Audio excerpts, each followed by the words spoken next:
Faced with the burden of traveling across the world every few years to rescue a girlfriend, most of us would either take long vacations in the interim or find a new girlfriend. Mario does neither. The pipe-cleaning, wrench-wielding, fire-throwing plumber keeps himself busy with countless professional diversions, and that's what sets him apart from the rest of us. I mean, when we get home from work, we watch Seinfeld and fall asleep. Mario gets his PhD. Just 8 months after the North American release of Super Mario Bros. 3, a game which was justly described as his biggest, most exciting adventure yet, the plumber opened his own medical practice with the hit puzzle game, Dr. Mario.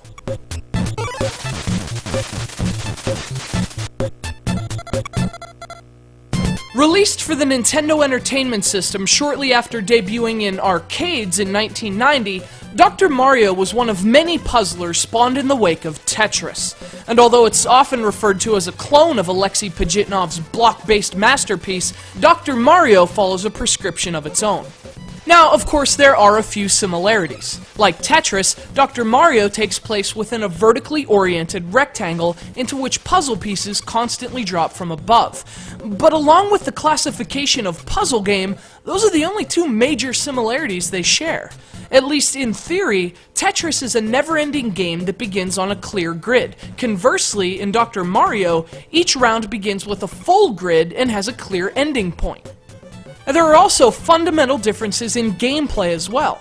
Both games emphasize quick thinking and reaction, but Dr. Mario goes about his business a bit differently.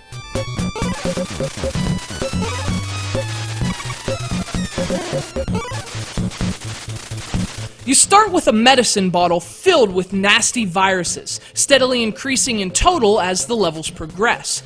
As Dr. Mario tosses pills into the bottle, it's your job to line up viruses and pills of the same color.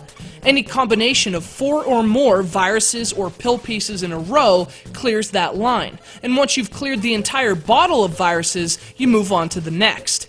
But fill it with too many pills, and a red, yellow, and blue plague ensues. And your game ends. I guess that's kind of like Tetris too.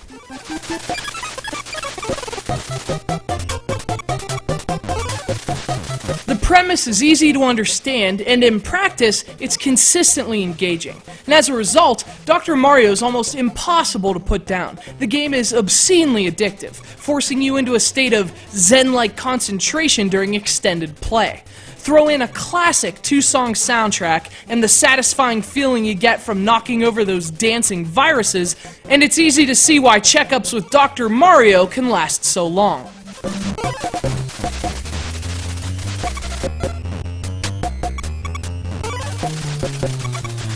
The NES original has had several sequels since. From Dr. Mario 64 to the excellent WiiWare game Dr. Mario Online RX, each one's added a few new medicines to the doctor's cabinet, especially in the case of multiplayer.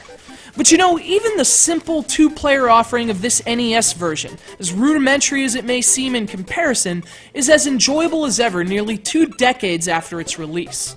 And whether you experience it alone or with a friend, the addiction to Dr. Mario is one affliction you won't want to cure.